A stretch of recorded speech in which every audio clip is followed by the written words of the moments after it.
आदिवासियों के नेता कहे जाने वाले सूर्या हांसदा का एनकाउंटर हेमंत सोरेन सरकार ने माफियाओं के दबाव में करवाया और हेमंत सोरेन लगातार बुरी तरीके से फंसते चले जा रहे हैं।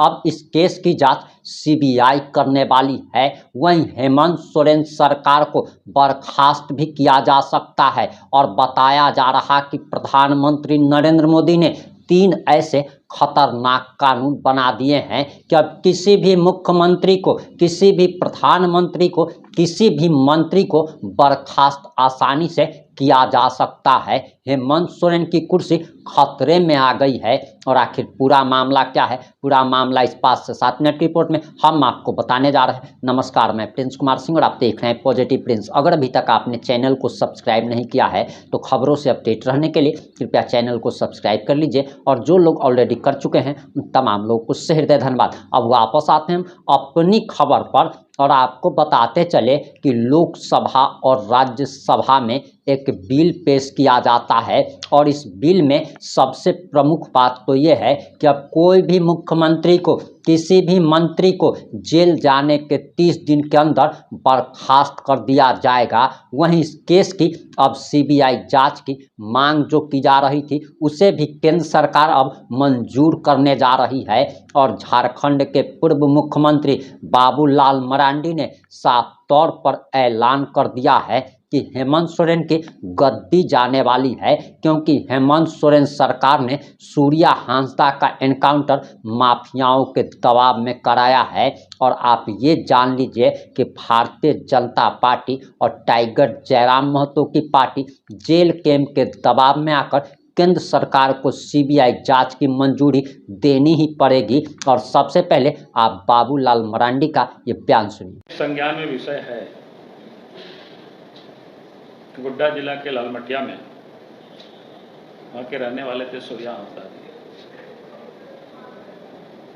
जिनको 10 तारीख को देवघर के मोहनपुर के पास एक गांव से उनकी गिरफ्तारी होती है और फिर उनको गोड्डा जिला लालमटिया थाना ले जाकर के एक प्रकार से उनको मार दिए जाते हैं और फिर बाद में पुलिस उसको इनकाउंटर दिखाती है।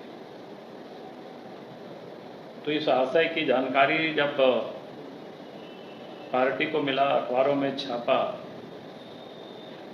तो फिर प्रदेश की ओर से हमने एक कमेटी बना दी थी कि जा करके वास्तु स्थिति की जानकारी ले कि वास्तव में ये घटना क्या है। चूँकि उनके परिवार से उनकी माँ, उनकी पत्नी और समाज के भी बाकी सारे लोग उस घटना को कह रहे हैं कि वो इनकाउंटर नहीं है, पुलिस ने उनकी हत्या की। तो ऐसी हालत में जानकारी प्राप्त करना ये जरूरी है। तो फिर हमने राज्य के पूर्व मुख्यमंत्री श्री अर्जुन मुंडा जी के नेतृत्व में एक कमेटी बनाए थे। उसमें अर्जुन मुंडा का, उसके बाद भानु प्रताप शाही जी यहाँ उपस्थित है, अमर कुमार बावरी जी, रणधीर सिंह जी, गोड्डा से पूर्व विधायक रहे अमित मंडल जी, गोड्डा की महिला मोर्चा की मेरे प्रदेश की नेत्री है और गोड्डा में अधिवक्ता भी है, गोड्डा कोर्ट में अनीता सोरेन, और फिर दुमका से पूर्व सांसद सुनील सोरेन जी। इस प्रकार 7 लोगों की कमेटी बनाई गई थी और 17 तारीख को 7 के 7 लोग लालमटिया, जहां सूर्या हांसदा जी का घर था, वहां पहुंचे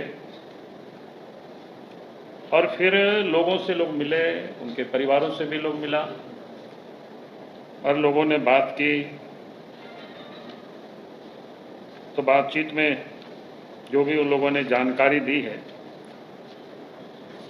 क्योंकि वो रिपोर्ट ही है उन लोगों की, ये वहाँ से लोग आए थे। फिर कल रात में यानी इस कमेटी में जो 7 सदस्य थे अर्जुन मुंडा जी के नेतृत्व में, 7 लोग उपस्थित थे रात में, कल शाम में, और फिर हमें एक रिपोर्ट इन लोगों ने सौंपा है।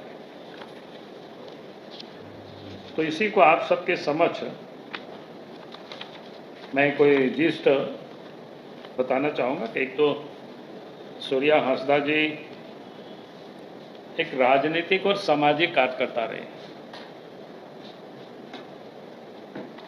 मुझे लगता है वो 4 बार वो चुनाव भी उस क्षेत्र से लड़े और करीब करीब तो झारखंड में हमें लगता है जो महत्वपूर्ण, जैसे झारखंड मुक्ति मोर्चा, उस पार्टी में भी संभवतः कुछ दिनों तक वो रहे। कहने का मतलब है कि वो जो व्यक्ति थे सूर्या हांसदा, एक राजनीतिक और सामाजिक व्यक्ति रहे और साथ ही उस क्षेत्र में जो लूट मची हुई है, चाहे कोयला की हो, चाहे पत्थर की हो, चाहे बालू की हो,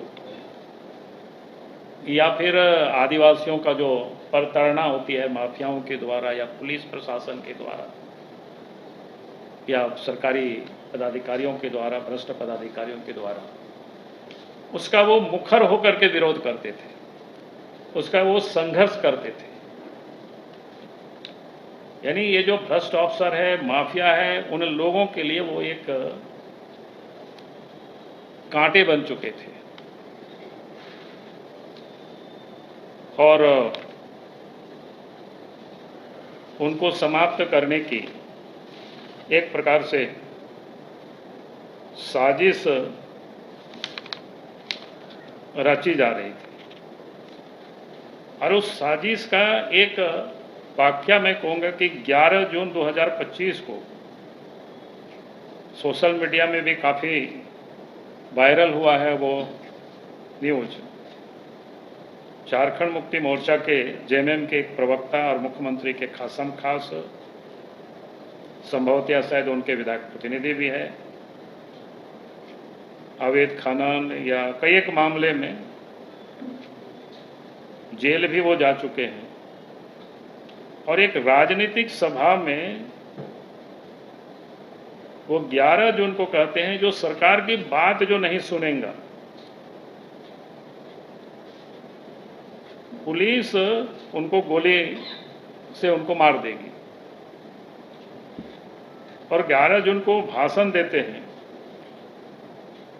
और उसके ठीक एक दिन के बाद एक कोई मुकदमा, उसी में से 12 जून को उनका नाम जोड़ दिया जाता है, सूर्या हांसदा जी का। तो ये बिल्कुल आप समझ सकते हो कि भाई किस प्रकार से उनकी हत्या की षड्यंत्र रचा जा रहा था। उसमें से बाकी लंबा चौड़ा है, लेकिन कुछ इंपॉर्टेंट विषय है, उसको मैं आप सब लोगों के सामने उल्लेख करता हूं। एक तो 10 अगस्त 2025 को शाम के 6 बजे देवघर जिला अंतर्गत मोहनपुर थाना, वहाँ गांव है नावाडी, से सूर्या हांसदा को उनके रिश्तेदारी के घर से उनको गिरफ्तार करती है। पुलिस कोई वर्दी में नहीं गए थे, यानी सफ़ेद जिसको कह सकते हैं, सादे वर्दी जिसको बोलते हैं, उसमें जाकर के उनको गिरफ्तार करके मोटरसाइकिल से उनको लोग वहाँ से ले जाते हैं। जब शाम के समय 6 बजे उनकी गिरफ्तारी होती है तो घर के तो किसी को पता भी नहीं है, लेकिन तब तक मीडिया को भी बाकी को ये पता चल जाता है, तो संपर्क करने की भी लोग कोशिश करते हैं, उनकी पत्नी, उनकी माँ, लेकिन प्रशासन उनके परिजनों को, उनके परिवार के लोगों को कोई औपचारिक कहीं कोई सूचना भी नहीं देती है। क्योंकि वहाँ इसलिए वो कुछ दिन पहले वो चले गए थे भेलोर अपने इलाज के लिए, उनको टाइफाइड हो गया था, तो एक तो कमज़ोर हो चुके थे, वहाँ से लौटने के बाद वहीं पर वो थे। और एक विषय है कि जो कि गोड्डा में उनका केस लालमटिया या अन्य जी गोड्डा जिला में है, गिरफ्तारी होती है देवघर जिला के मोहनपुर थाना में। कायदे से तो देवघर जिला में मजिस्ट्रेट के सामने उनको प्रस्तुत करनी चाहिए थी और इसके बाद ले जाना चाहिए था, लेकिन पुलिस ने इन सारे औपचारिकताएं को कोई पूरी नहीं की, सीधा उनको चुपचाप वहाँ से गिरफ्तार करके उनको ले जाते हैं। और एक प्रकार से जो भारतीय जो न्याय संहिता है उसका भी पालन नहीं किया गया गिरफ्तारी के बाद। और गिरफ्तारी किसी के भी होती है, जहां कहीं भी होता है, तो कम से कम वहां के स्थानीय लोगों को, यानी उनकी मौजूदगी में एक प्रकार से शिनाख्त होता है ना कि भाई यहाँ से इनको गिरफ्तार करते हैं तो कोई ना कोई गवाह होना चाहिए। बाकी तो इन सारी चीजों को पुलिस ने किसी को कोई साक्ष्य भी नहीं बनाया।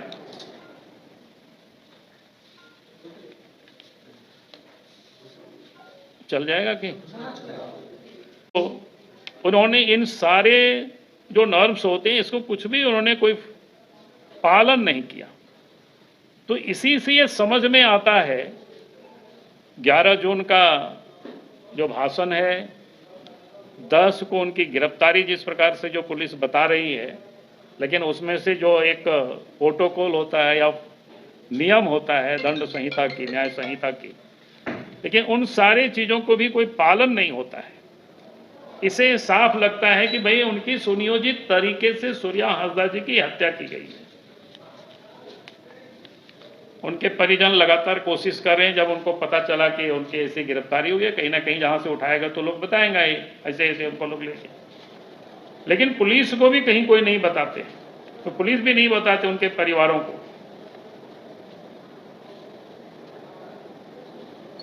पुलिस जो बता रही है जिस बात को, जो वो बता रही है कि 11 तारीख को जब उनको 10 को गिरफ्तार किया तो पुलिस क्या कह रही है कि भाई उनके निशानदेह पर उनको ले गया था कि कहाँ हथियार रखा है या कुछ अपराधी लोग हैं कि उसको पकड़ने के लिए, और वहां पहुंचते हैं और वहीं पर क्या बोलते हैं कि मुठभेड़ की बातें वो कर रहे हैं। तो ये बिल्कुल सरासर जिसको कह सकते हैं, जहां मुठभेड़ भी हुआ जो जंगल के तलहटी में, जो वो बता रहे हैं पुलिस, तो कायदे से क्या होता है कि वहां पे प्रेस को ले जाते हैं, बाकी सारे कुछ दिखाते कि भाई यहाँ मुठभेड़ हुआ, लेकिन वहां परिवार तक को नहीं पहुंचने देते हैं, प्रेस तक को वहां जाने नहीं देते हैं। आखिर जब मुठभेड़ हो गया, प्रेस को तो ले जा करके फोटोग्राफी करा सकते थे, बता सकते थे देखिए यहाँ ऐसा ऐसा मुठभेड़ हुआ है, तस्वीर भी दिखा सकते थे, लेकिन परिवार को भी वहां जाने नहीं दिया, प्रेस किसी को भी वहां नहीं जाने दिया। और जिस प्रकार से वो मारा गया, फिर वहां से परिवार के लोग भी जाने की कोशिश किया, लेकिन उन लोगों को देखने तक नहीं दिया और सीधे अस्पताल ले जा करके अनंत फनन में, जिसको कहते हैं पोस्टमार्टम कराना, और फिर पोस्टमार्टम करके और बांध उंध करके, जिसको बोलते हैं कि परिवार को फिर लाश को सुपुर्द कर देना। तो इससे पूरी ये समझ में आता है कि सुनियोजित तरीके से उनकी गिरफ्तारी की गई है और सुनियोजित तरीके से उनकी हत्या की गई है। ये जितना भी विषय और उसके बाद हत्या करने के बाद अब पुलिस वो इनकाउंटर की एक कथा जिसको कहते हैं ना कि वो अपने ढंग से वो बुन रही है।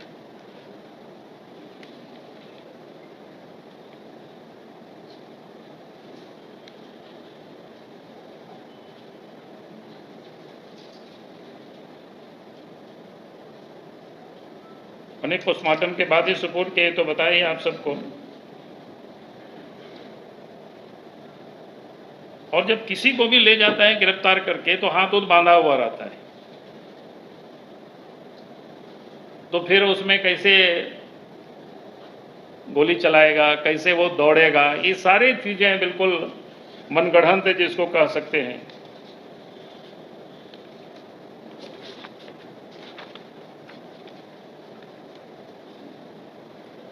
उससे पहले से भी उनके परिवार के लोगों ने जो बताया ये लोगों को कि 4 अगस्त 2025 को ही को सूर्या हांसदा को खोजने के लिए उनके घर में, जो उनकी पत्नी से उनके क्वार्टर में लोग मिले थे, और उनको तरह तरह से भद्दी भद्दी गालियां देना, बाकी कुछ कहाँ सूर्या है, बच्चों को भी परेशान करना, ये सब तो आम जिसको कहते हैं ना कि प्रताड़ित करना एक प्रकार से। जबकि उन्होंने बताया कि भाई जब लौटेंगे आएंगे तो फिर हम उनको सरेंडर करा देंगे। तो ये सारी चीजें साफ दिखता है। और फिर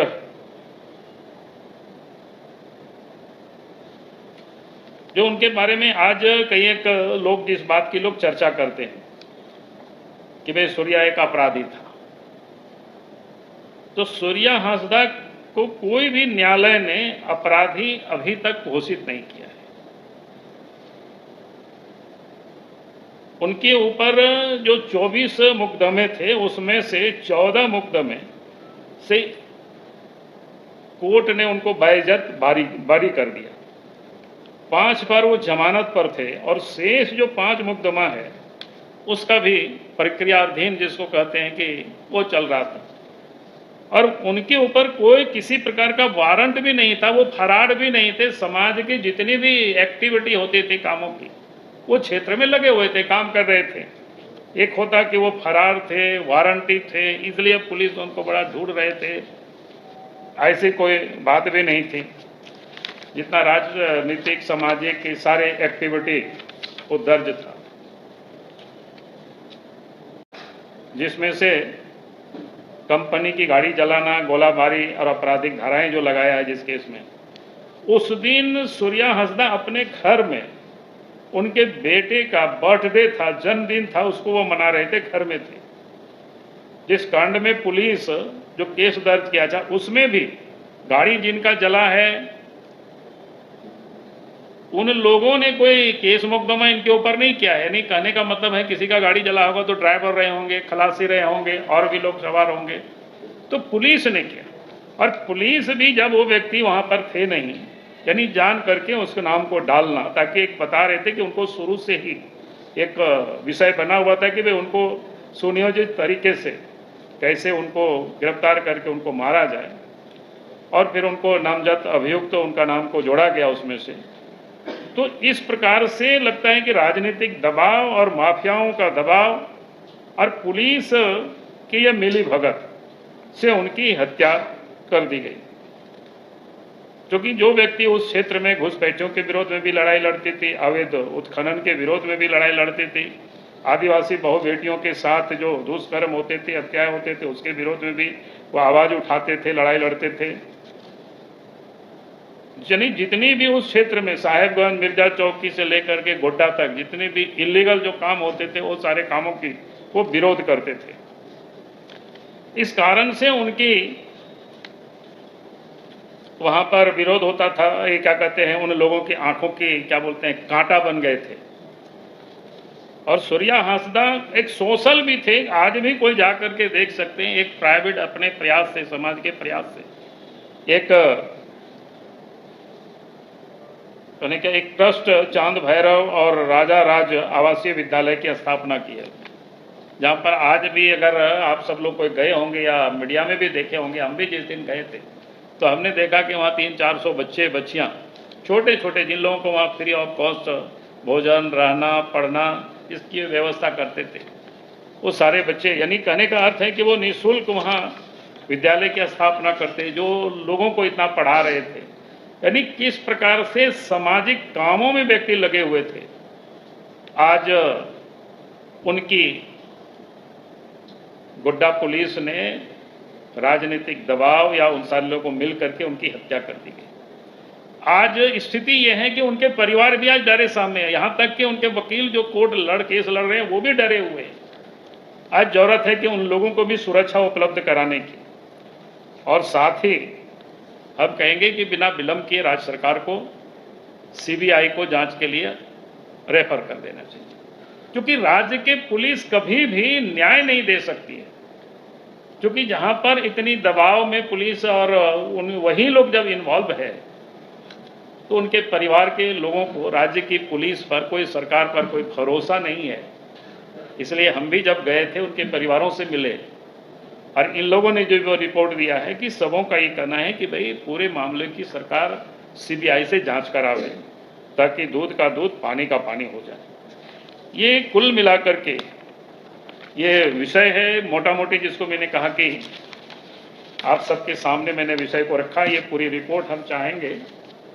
आपको क्या लगता है, क्या सूर्या हांसदा का एनकाउंटर माफियाओं के दबाव में हेमंत सोरेन सरकार ने कराया है? आप जो भी सोचते हैं, जैसा भी सोचते हैं, अपनी प्रतिक्रिया जरूर दीजिएगा। जुड़े रहें हमारे साथ। जय हिंद, जय भारत।